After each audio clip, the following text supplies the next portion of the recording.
The sky turned black at noon, not from clouds or storms, but from something much worse. Giant ships blocked the sun over the small town of Ridgemont, Colorado. Each ship was bigger than a football stadium. Their metal surfaces were dark gray with strange symbols that glowed red. Emily Park was having a normal Tuesday. She worked at the Happy Hearts Daycare Center on Main Street.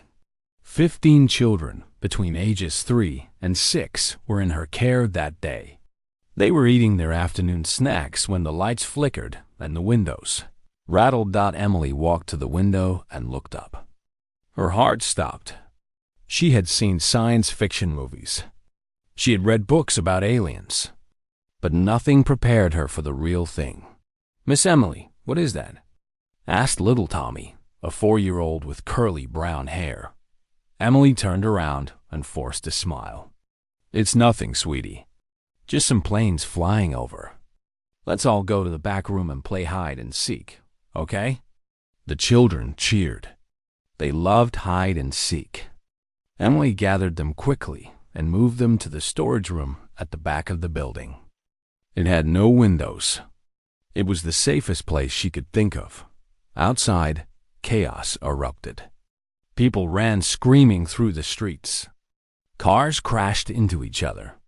The police arrived, but they had no idea what to do. How do you fight something from another world? The first alien soldiers landed 30 minutes later. They came down in smaller ships that looked like metal eggs. When the doors opened, creatures stepped out that made people freeze in terror. They were tall, very tall. The shortest one was at least 7 feet. Their skin was gray and covered in tiny scales like a lizard. Their eyes were completely black with no white part at all.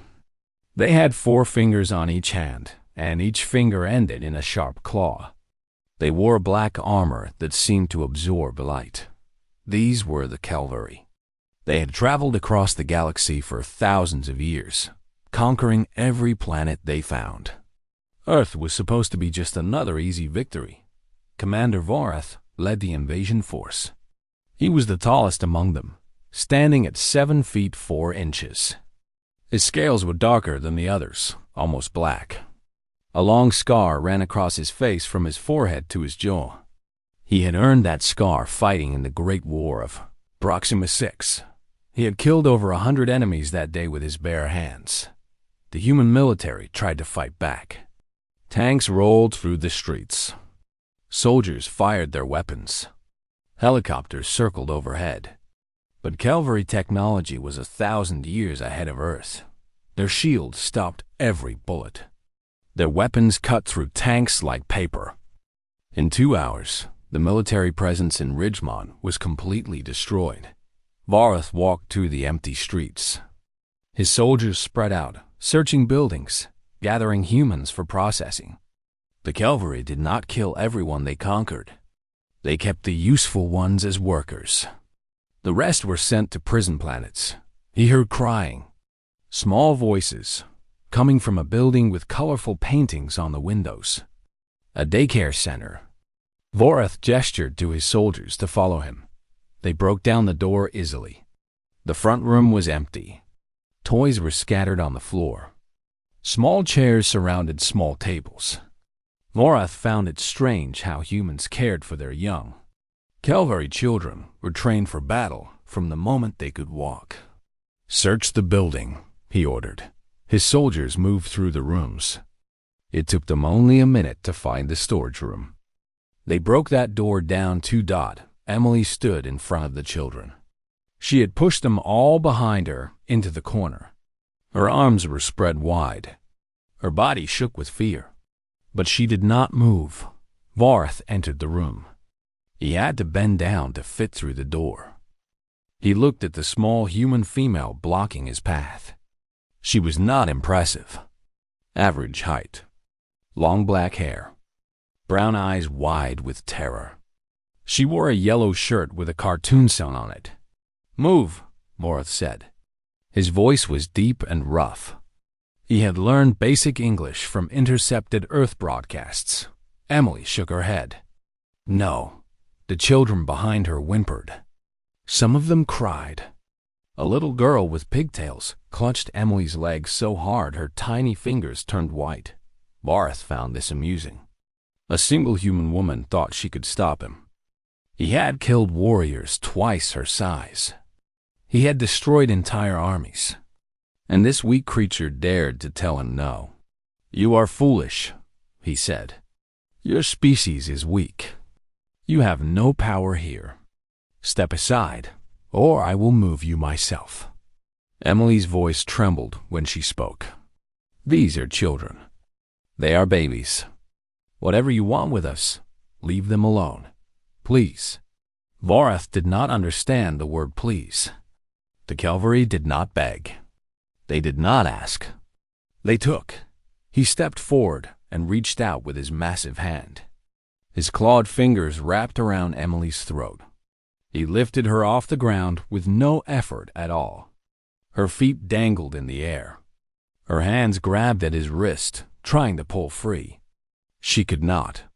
"Your begging means nothing," Vareth said. "Your whole planet will kneel before the Calvary Empire. You are nothing but insects to us." Emily's face turned red, then purple. She could not breathe.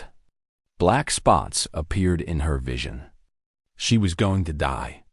She knew it. But still, she did not look away from his black eyes. And then something strange happened. Something that would change everything. Emily smiled.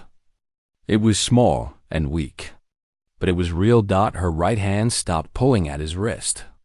Instead, she pressed her palm flat against his forearm. Her skin touched his scales. Vareth felt it immediately. A pulse of energy shot through his arm and into his chest. It was not painful. It was something else entirely. Something ancient. Something powerful. His vision went completely white. He could not see. He could not hear. He could not feel his own body. There was only light, endless and blinding. In that light, he heard Emily's voice. But it was not scared anymore. It was calm. It was strong. It echoed like thunder. "You have no idea what you just woke up." Vareth's legs gave out. He dropped Emily and fell to his knees. Then he fell forward onto his face. His soldiers rushed to help him, but they did not know what was wrong. There were no wounds. No weapons had been fired. Their commander had simply collapsed. Emily lay on the ground, gasping for air. Her throat was bruised. Her body ached. But something inside her had changed. She could feel it. A door had opened in her mind. A door that had been locked for her entire life. She did not know what she had done. She did not know what she had become. But she knew one thing for certain. The alien who had tried to kill her would never be the same again. Vareth woke up 3 days later. He was lying on a medical bed inside the main Calvary warship. Bright lights hung above him. Machines beeped and hummed around him. 2 cavalry doctors stood nearby, studying data on their screens. He tried to sit up. His body felt heavy and strange. His head was full of fog. The last thing he remembered was the human woman's eyes. Her smile. Her hand on his arm. Then nothing but white light. "Commander," one of the doctors said, "you are awake. How do you feel?" Vareth opened his mouth to answer. He wanted to say he felt fine. He wanted to demand a report on the invasion. He wanted to know what had happened to him, but no sound came out.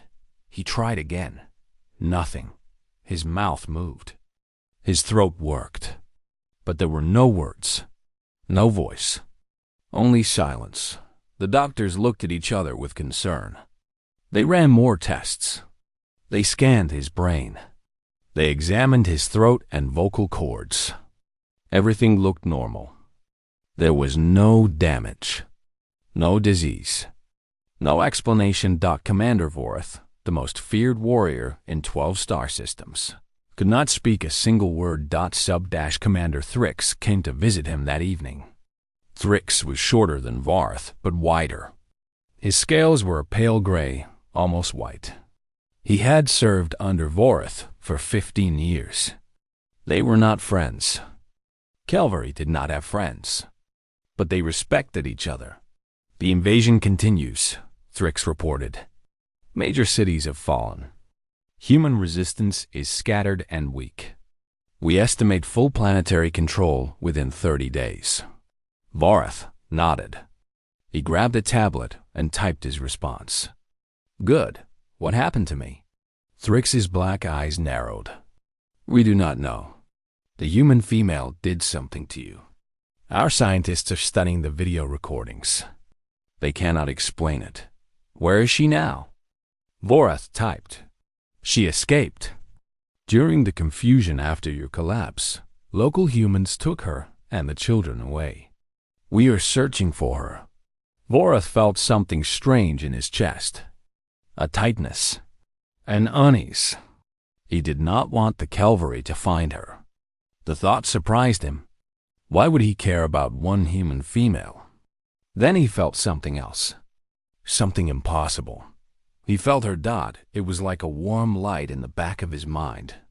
He could sense her presence even though she was far away. He could feel her emotions. Fear, confusion, pain in her throat from where he had grabbed her. But also something else. Determination. Strength thought she was thinking about him too. He was certain of it. Vorath shook his head hard. This was madness. He was a warrior. He did not have mental connections with enemy species. He needed to focus on the mission, but the feeling did not go away. If anything, it grew stronger. Miles away, in a secret underground facility in Nevada, Emily Park woke up to bright lights and worried faces. Men in dark suits surrounded her bed. Machines monitored her heart rate, her brain activity, her blood pressure. Miss Park, said a tall man with gray hair and cold blue eyes. I am Agent Kevin Rhodes. You are safe now. We need to ask you some questions. Emily's throat hurt when she swallowed. Purple bruises marked her neck in the shape of fingers. The children, she whispered. Are they okay? They are fine. All 15 children were recovered safely. They are with their families now. Emily closed her eyes and let out a breath. Thank God. She had done one thing right. Miss Park, we need to understand what happened, Agent Rhodes continued. Our satellites recorded the incident. You touched the alien commander. Then there was a bright light. Then he collapsed. How did you do that? I do not know, Emily said honestly. I have no idea what happened. I thought I was going to die. Then I just felt something. Like a door opening inside me. Like waking up from a dream I did not know I was having. The scientists ran tests for 3 days. They took blood samples. They scanned her brain dozens of times. They measured energy readings from her body. What they found shocked everyone. Emily had genes that did not exist in any human database. They were dormant, hidden, inactive for her entire life. But now they were awake. They were changing her body slowly.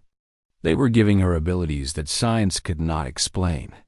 These genes are ancient, the lead scientist told Agent Rhodes. We are talking millions of years old. They do not match any species on Earth. They do not match the Calvary either. This is something else entirely. Something older. How is that possible? Rhodes asked. We do not know. Our best theory is that human DNA contained genetic material from another species. A species that existed long before us. We are calling them the architects. Emily listened to all of this from her hospital bed. Architects. Ancient genes. Alien DNA hidden inside her body. It sounded like a crazy movie. But she could feel that it was true. She could also feel something else. The alien commander, Vorath. She could sense him in the back of her mind like a distant radio signal. She could feel his confusion, his anger, his fear. He did not understand what was happening either. They were connected now, bonded. Two enemies from different worlds, linked by something neither of them understood. Agent Rhodes sat down beside her bed. His face was serious. "Miss Park, you may be the most important person on Earth right now. Whatever you did to that alien commander, it affected him badly. Our intelligence suggests he has not spoken since the incident." Emily's eyes widened. "He cannot speak?" "Correct. We believe you somehow damaged or changed him. If you can do that again, on purpose, you could be a weapon against them. You could help us win this war." Emily did not like the way he said weapon. She was a daycare teacher. She made peanut butter sandwiches and sang songs about the alphabet. She was not a weapon, but she thought about little Tommy and the other children. She thought about their scared faces. She thought about all the people who had died when the aliens attacked. If she could help stop this invasion, did she have a choice? "I do not know how to control it," she admitted. "I do not even know what it is." "Then we will figure it out together," Rhodes said. "We have the best scientists in the country here. We have time. The aliens are not advancing as fast as we expected. It is like they are waiting for something." Emily knew what they were waiting for. She could feel it through her bond with Varth.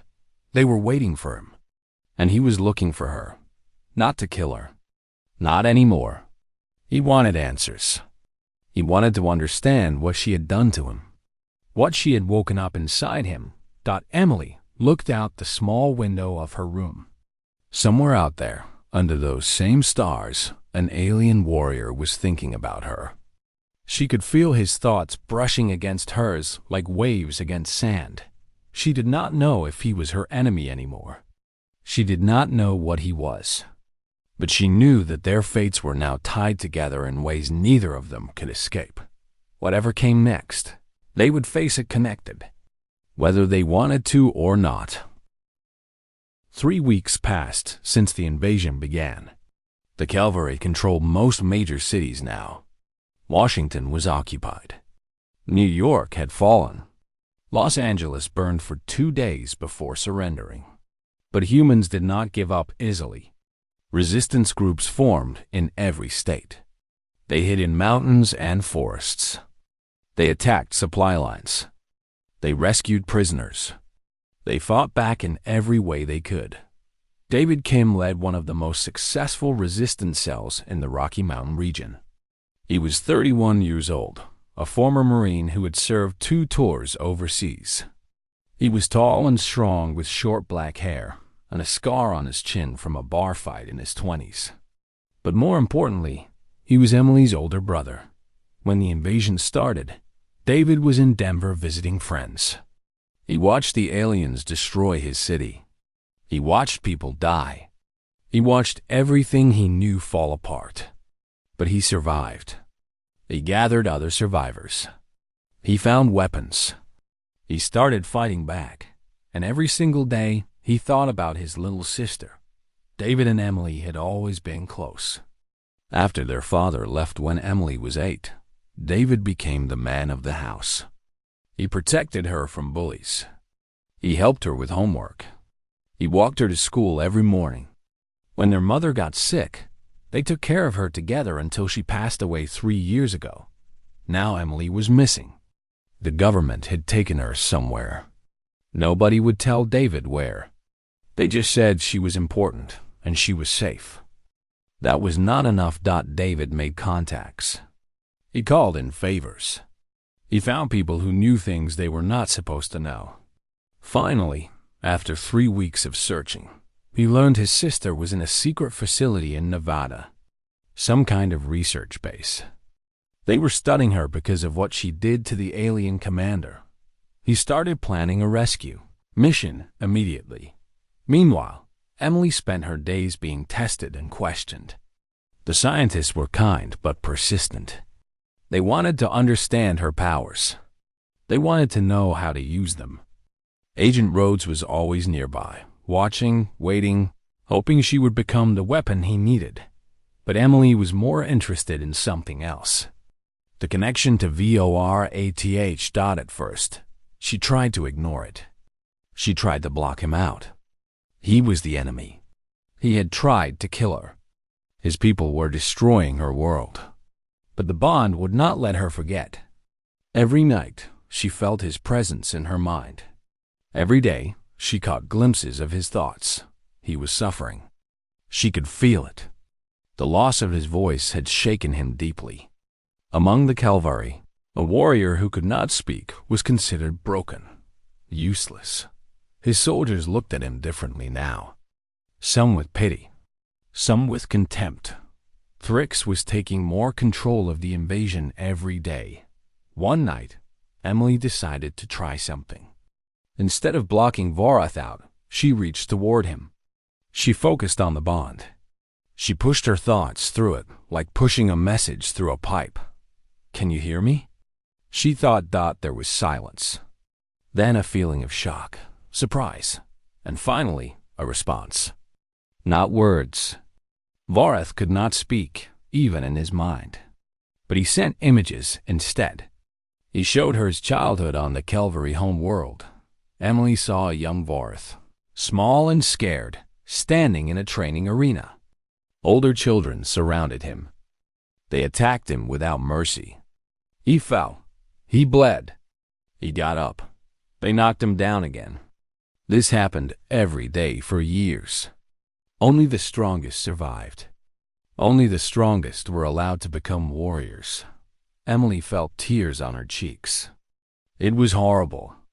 The Calvari raised their children through pain and violence. They taught them that kindness was weakness. They taught them that mercy was failure. No wonder Voreth was the way he was.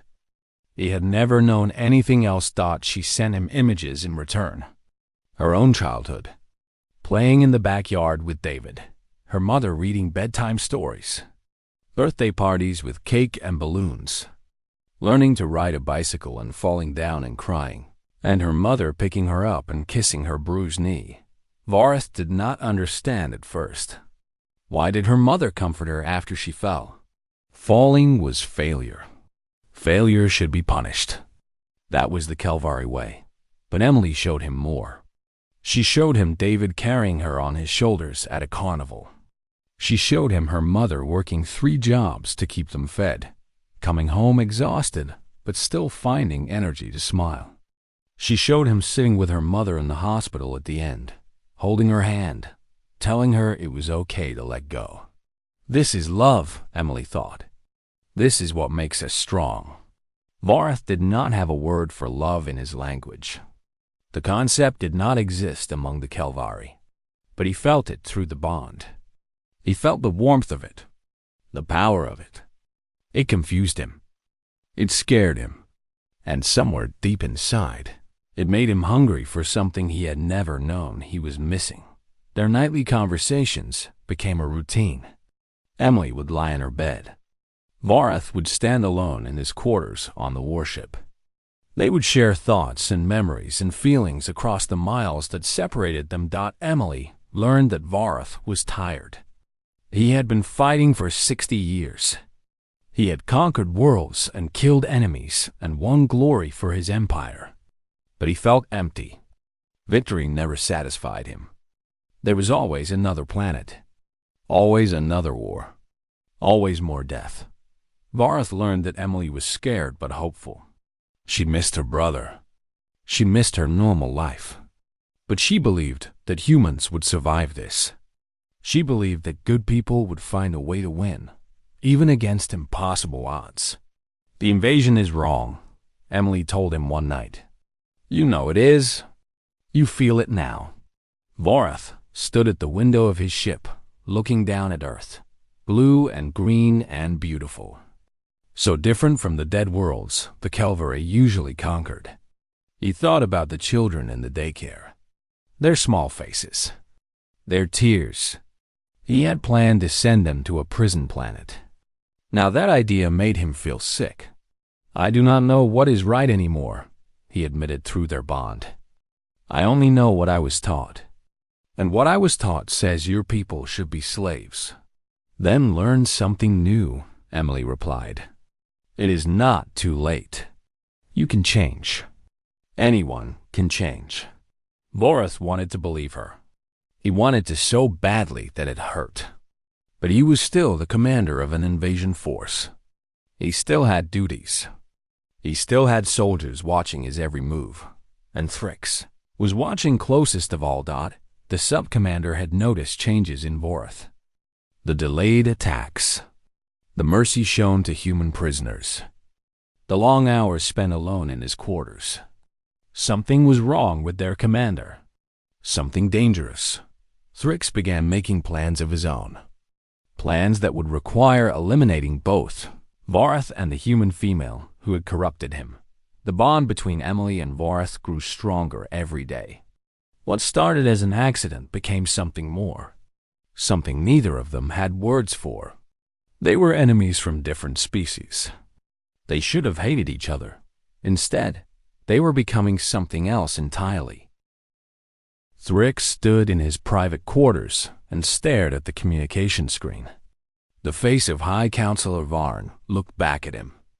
Varn was old by Calvary standards, nearly 200 years. His scales were pale and cracked, but his black eyes were sharp and cruel. "You are certain about this?" Varn asked. "Yes, High Counselor," Thrix replied. "Commander Vorath has been compromised. He has formed some kind of mental bond with a human female. She is changing him, making him weak. He shows mercy to enemies. He delays attacks for no reason. He is no longer fit to lead." Varn was silent for a long moment. Vorath had been one of the greatest warriors in Calvary history. He had won more battles than any commander alive. To remove him was not a small decision. "What do you propose?" Varn finally asked. "I need authorization to take command of the invasion," Thrix said. "And I need permission to eliminate Vorath and the human female. They are both threats to the Empire." Another long silence. Then Varn nodded slowly. "Authorization granted. Do what must be done. For the glory of the Calvary." The screen went dark. Thrix smiled. He had waited 15 years to step out of Vorath's shadow. Now his time had finally come. He began planning the attack immediately. Intelligence reports showed that the human female was being held in a secret facility in Nevada. Security was tight but not impossible. Thrix gathered his most loyal soldiers. They would strike at dawn, but Thrix made one mistake. He underestimated the bond between Vorath and Emily. That night, Vorath felt something through their connection. Danger, fear, not from Emily, but directed at her. He focused on the feeling and caught fragments of Thrix's thoughts. The sub-commander was planning something deadly. Vorath could not warn anyone directly. He still could not speak. But he had learned to use the bond in new ways. He concentrated hard and sent coordinates to Emily. The location of the Nevada facility. An image of Thrix's face. The word danger burning in her mind like fire. Emily woke up screaming. Agent Rhodes rushed into her room. "What happened? What is wrong?" "They are coming," Emily gasped. "The aliens. They know where I am. They are coming to kill me." Rhodes did not waste time asking how she knew. He had seen enough strange things in the past weeks to believe her. He grabbed his radio and started issuing orders. Emergency evacuation. Full security alert. All hands on deck. But there was not enough time. David Kim and his resistance cell had been watching the facility for days. They were planning their own rescue mission. When they saw the emergency lights and heard the alarms, David knew something had gone wrong. "Change of plans," he told his team. "We go in now." They moved fast. 20 fighters with stolen Calvary weapons advanced through the desert toward the facility. David led the charge. He had not seen his sister in over a month. Nothing was going to stop him tonight. The Calvary. Assault ships appeared on the horizon just as David's team reached the outer fence. 3 ships carrying 50 soldiers each. Thrix himself commanded from the lead vessel. The battle started immediately. David had never fought aliens before. His team had trained with captured weapons, but actual combat was different. The cavalry were fast and strong. Their armor was tough. Their discipline was perfect. But humans were desperate. And desperate people fight harder than anyone. David took a plasma round to his left shoulder within the first minute. The pain was incredible, like fire and ice at the same time. He fell to one knee, gritting his teeth. A cavalry soldier advanced toward him, weapon raised for the kill. Emily appeared from nowhere. She had escaped her room when the attack started. She ran through the chaos of the facility, following the sounds of battle. When she saw her brother fall, something inside her snapped. No. She screamed. The sound that came from her throat was not normal. It was deeper and louder and filled with power. The cavalry soldier stopped moving. He clutched his head and dropped his weapon. Then he fell. Emily did not understand what was happening. She only knew that she was angry. Angrier than she had ever been. These creatures had invaded her planet. They had killed innocent people. They had hurt her brother. And now they wanted to kill her. No, not today. Not ever. Agent Rhodes ran to her side, gun drawn. He fired at approaching soldiers, covering her position. "Miss Park, you need to get to safety." "There is no safety," Emily said. Her voice sounded strange even to herself. Deeper, older, like someone else was speaking through her. "There is only this." Thrix pushed through his soldiers toward her. He was bigger than the others, meaner. His blade was already drawn, covered in human blood. He had killed 5 people getting this far. He would kill many more before the night was over. "So you are the one who broke Vorath," Thrix sneered. "You do not look like much. Just another weak human." He raised his blade and swung. Agent Rhodes threw himself in front of Emily. The blade meant for her chest went through his instead. Rhodes looked down at the metal sticking out of his body. Then he looked at Emily. "Run," he whispered. Then he was gone. Something exploded inside Emily. Not anger this time. Something bigger. Something ancient. The architect genes that had been slowly awakening for weeks finally reached full power. Light poured from her eyes. It poured from her mouth, her hands, every part of her body. It was golden and blinding and terrible. Every cavalry soldier within 100 meters dropped to the ground at the same instant. They clutched their heads and screamed in agony. Emily was not just attacking their bodies. She was attacking their minds. She was sending a message directly into their brains. A single word that echoed like thunder. Enough. But it was more than a word. It was a feeling. It was the pain of every human who had died since the invasion started. It was the fear of every child who had watched aliens destroy their homes. It was the grief of every family torn apart by war. All of it concentrated into one psychic blast that no cavalry mind could withstand. Thrix was standing closest to Emily when she released her power. The full force of it hit him directly. His scales cracked. His eyes rolled back. He was dead before he hit the ground. Miles away, on the cavalry warship, Vorath felt everything. The bond carried Emily's power to him like lightning through a wire. But for him, it was not painful. It was beautiful. It was like seeing the sun for the first time after a lifetime in darkness. He understood now. He finally understood what humans were. They were not weak. They were not inferior. They were connected to something ancient and powerful. Something the cavalry had never encountered before. And Emily was the key to all of it. Vorath made his decision in that moment. He was done being a conqueror. He was done serving an empire that destroyed everything it touched. He wanted something more. He wanted to be worthy of the connection he shared with this incredible human woman. He headed to the shuttle bay. He was going to Earth. He was going to Emily. Whatever happened next, they would face it together. The Nevada desert was quiet now. Smoke rose from destroyed vehicles and fallen soldiers. The Kelvari attack force had been completely defeated, not by weapons or bombs, but by one human woman and the ancient power sleeping in her blood.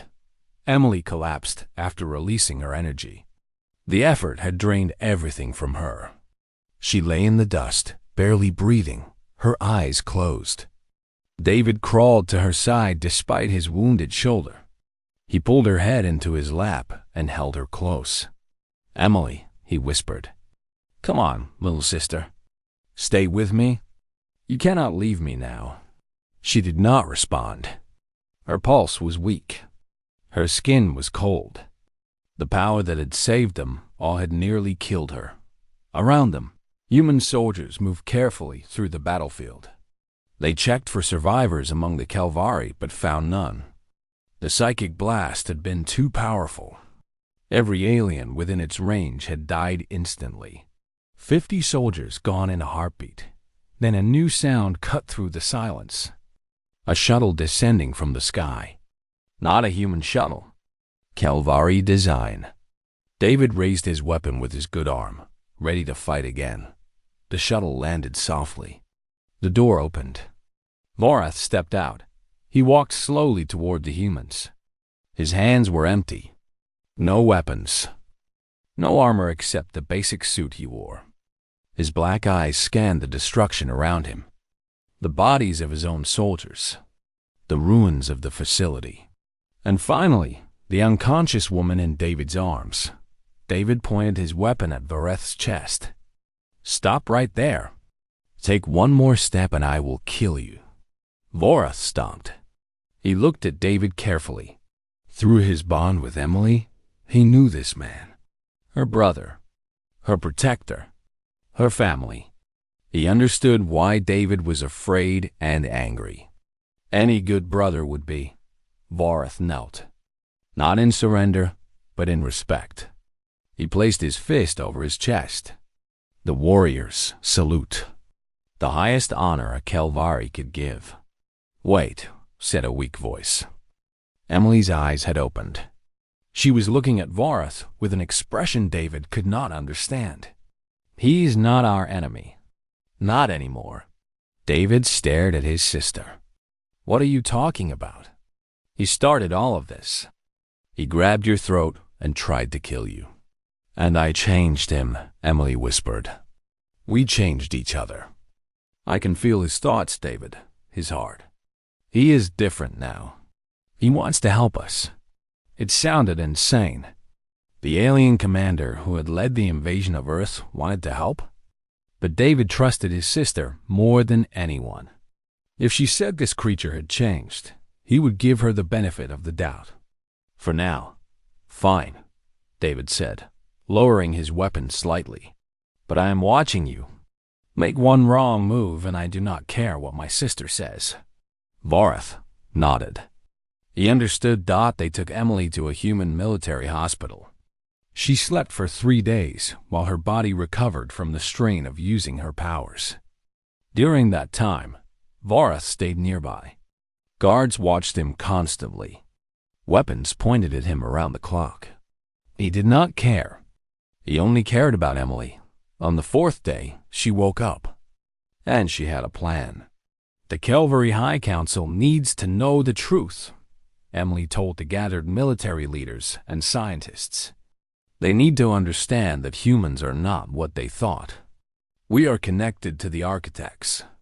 We have power they never expected.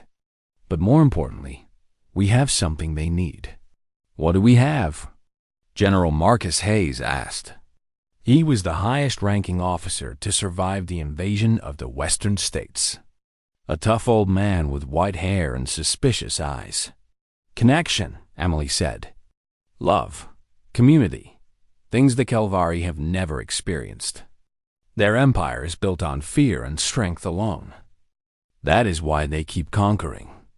They are trying to fill an emptiness inside themselves. But conquest will never fill it. Only connection can." General Hayes frowned. "You want us to offer friendship to the aliens who destroyed our cities?" Who killed millions of people? I want us to survive, Emily replied.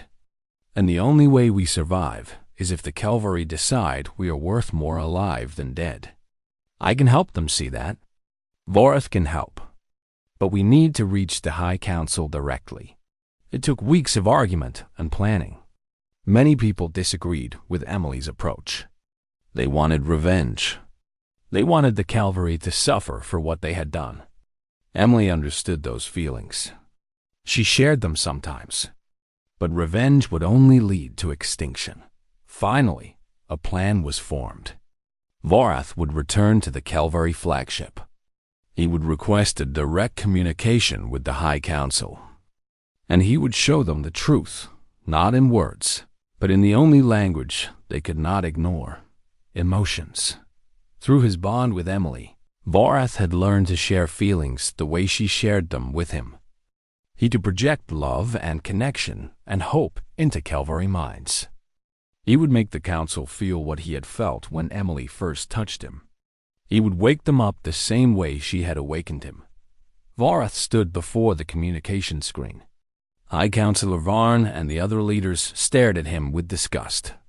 They knew he had betrayed them. They knew he had abandoned his soldiers.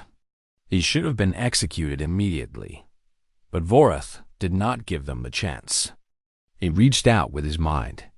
He pushed everything he had learned from Emily into the transmission. Every memory, every emotion, every moment of warmth and connection he had experienced in the past weeks. The council members stumbled. Some fell. Others clutched their chests like they were having heart attacks. But they could not look away. They could not block out what Vorath was showing them. They felt love for the first time in their lives. When it was over, there was silence. Long, terrible silence. Varn's ancient face was wet with tears. He did not understand. "What is this feeling?" Varn whispered. "What have you done to us?" Vorath finally spoke. His voice was rough and weak, but it worked. The architect changes in his brain had finally completed themselves. "I have shown you what we have been missing, what we have spent thousands of years searching for without knowing it. Humans call it love. We have no word for it, but we can learn one." The invasion ended that day, not with a treaty or a surrender, but with something more powerful. The Calvary High Council ordered all forces to stand down. They withdrew from human cities. They released prisoners. They began the long process of repairing what they had broken. 3 years later, the first United Earth Calvary Embassy opened in Geneva, Switzerland. Emily stood at the window watching ships launch into space. Human and Calvary vessels flying side by side. It still seemed like a dream sometimes. David stood beside her. His shoulder had healed, but the scar remained. He had become Earth's military liaison to the Calvary forces. A job he never expected and never wanted, but performed with dedication. "Hard to believe," he said quietly. 3 years ago, they were trying to kill us. Now we are building starships together. "People change," Emily replied. "Even aliens." Speaking of aliens, David nodded toward the door. Vorath entered the room. He wore human clothes now. Simple things.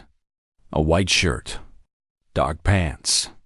He had discovered he liked Earth fashion better than Calvary armor. "The first joint fleet just launched," Vorath announced.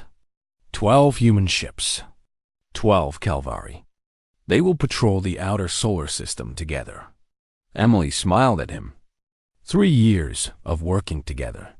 3 years of shared thoughts and feelings. Their bond was weaker now. They did not need it as much. They could simply talk. But it was still there, humming quietly in the back of their minds. A connection that would never fully disappear. "You look happy," she said. Vorath considered the word. Happy. He had learned many human words in 3 years. This one had become his favorite. "I am," he admitted. "I spent 60 years conquering worlds." I won every battle. I gained every honor. But I was never happy.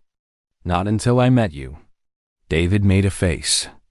"Still weird to hear an alien talk about feelings." "Get used to it," Emily laughed. "He is staying for dinner." They left the embassy together.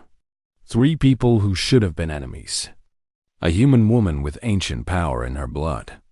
A former Marine who had fought against impossible odds.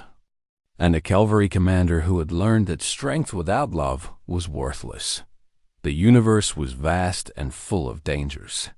There were other empires out there. Other threats. Other battles waiting to be fought.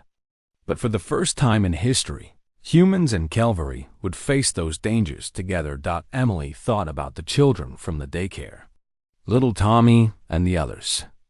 They were all safe now, growing up in a world where aliens were allies instead of enemies. A world that existed because one woman had refused to move out of the way.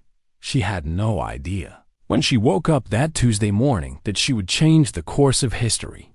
She had just been doing her job. Protecting children. Standing up for what was right. Being human. And in the end, that had been enough. That had been everything.